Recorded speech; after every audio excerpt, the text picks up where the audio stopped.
Hi, and welcome back to the second hour of Focal Point on AFR Talk. I did find our revised naughty and nice list over the break. Brian Fisher is my name. The program is Focal Point. The network is the American Family Radio Talk Network. Great to have you in the conversation with us. And we sent this out as an alert yesterday, so if you haven't seen it, you can go to the website, afa.net, and click on our action alerts, and you'll see the latest update.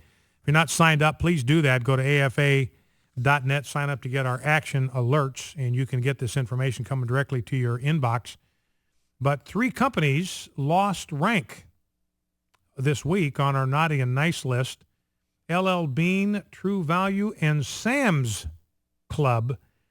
Now, LL Bean told us that they were going to use the word Christmas increasingly in their advertising, but after 2 weeks, we've seen no evidence of that. They continue their reference to the holiday gift shop, those holy daily deals, includes a, quote, holiday delivery schedule.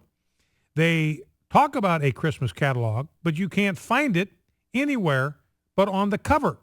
Everything inside the catalog is holiday, holiday, holiday. So LL Bean is back on the naughty list. Now, it's interesting to me that they actually contacted us.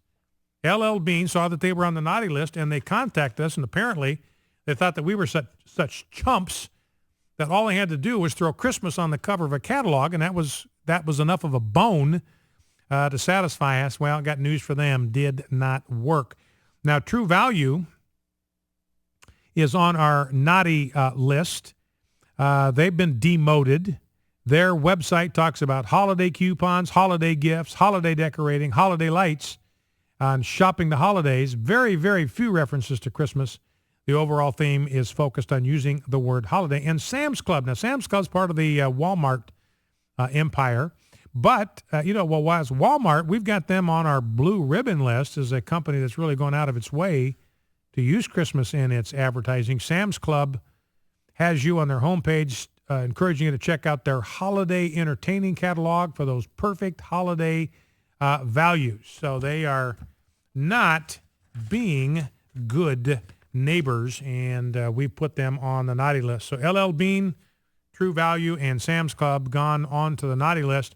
And don't forget, we've got the pretty long list of the companies that do make responsible use of Christmas in their advertising.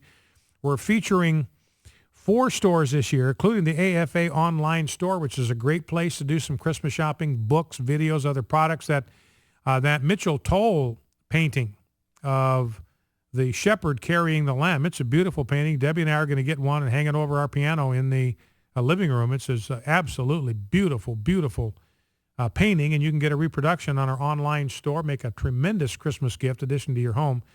So the AFA online store, we're pretty Christmas friendly. You can go to Belk, which is a department store. Not every part of the country has one, but if you do, they're very Christmas friendly. Hobby Lobby is Christmas friendly. Lowe's is very Christmas friendly. And Walmart is very Christmas friendly. So with Lowe's, you've got Lowe's in the home improvement business. We've been boycotting Home Depot for years. So in contrast to Home Depot, which is aggressively promoting same-sex marriage with corporate assets, you've got Lowe's, which on the other hand is very, very Christmas friendly. So that's an update on the Christmas wars. Now let's see. Let's try to get to some sound bites here because the meter is running, and Rob's got an itchy trigger finger in there, my director. So let's talk a little bit about the fiscal cliff since we've got some sound bites. We'll go into the next segment with this. But let's grab clip number 3. And the issue here is these tax hikes. Everybody wants to talk about tax hikes. The president is insisting on tax hikes. If I don't get tax hikes, I'm not going to go for this deal. No tax hikes on upper income earners.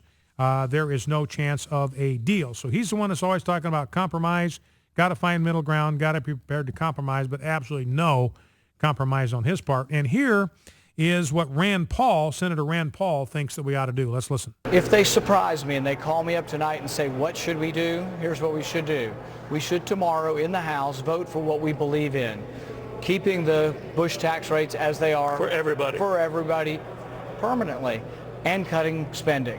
significant cuts in spending and reform entitlements. I have a bill that saves Social Security and saves Medicare by reforming them. Let's pass some of those bills, and then when the Democrats won't accept it, then let's vote present and let them raise the taxes in the House. Comes to the Senate, Republican senators vote no, and it becomes like Obamacare, a Democrat juggernaut. They get what they want, but it'll be bad for the economy, and their fingerprints will be on it, but ours won't. So Rand Paul says, look, what we ought to do, and the House has already done this. The House has passed good bills. The Senate won't take them up. So the House has done their job. Rand Paul says, look, we ought to just vote no or just vote present when the Democrats bring these things up in the Senate, and then it'll be their fingerprints on it. It'll be like Obamacare. You know, not a single Republican voted for Obamacare, not one. There might have been one or two renegades in the House, but the overwhelming majority, I mean, no Republican senator voted for it. So everybody knows Obamacare, that's an Obama deal. That is a Democrat deal. That's not a bipartisan deal. That was forced down the throats of the American people by the Democrats. So Rand Paul says we ought to do the same thing with the taxes if you can't stop them. If it's inevitable, then just be sure your fingerprints aren't on them. Now here's Nancy Pelosi, clip 4, Princess La La Land, saying, oh yeah, we got cuts all over the place. You just don't know where to find them. Let's listen. The fact is that the president has, and Democrats agree with him, agreed to over $1.6 trillion in cuts in the Budget Control Act and other acts of Congress in this particular Congress. $1.6 trillion in cuts. Where are the cuts? They're in bills that you, Mr. Speaker, have voted for. Well, you know, and Speaker Boehner ought to say, all right, well, show me. Show me the cuts. Show me the money. Where are these cuts in these bills that you're telling us that we have voted for? The $1.6 trillion in cuts, that's just mythical, does not exist. Let's see if where I ought to go next. I think I'll save those sound bites for after the break. But, you know, Thomas Sowell's got a good piece today. Number to call if you want to join the program. We'll open up the phone lines for the rest of the program, 888-589-8840. Thomas Sowell's got a good piece on taxing the poor. Everybody's talking about taxing the rich. Got to hike taxes on the job creators. But he says, look, there is a way in which government taxes the poor and they don't even know it's being done, and that is simply through inflation. He says inflation is a tax. And the government, he says, has been stealing people's resources this way for thousands of years. And he uses the word stolen. Governments have stolen resources from the poor in this way for thousands of years. This is hyperinflation can consume your entire life's savings without the government having to bother raising the official tax rate at all. That's what Ben Bernanke is doing when he's down in the basement cranking out this money. He's just running the printing press. What that's doing is imposing a tax on the poor, and they don't even know it because the value of their hard-earned money is diminishing every time he cranks out a dollar bill or a piece of currency that isn't backed by an actual asset in the economy. That lowers the value of the money in your wallet and the value of the money in the wallets of the poor. They're being taxed to the hilt by inflation and don't even realize it. Focal Point AFR Talk back in 2.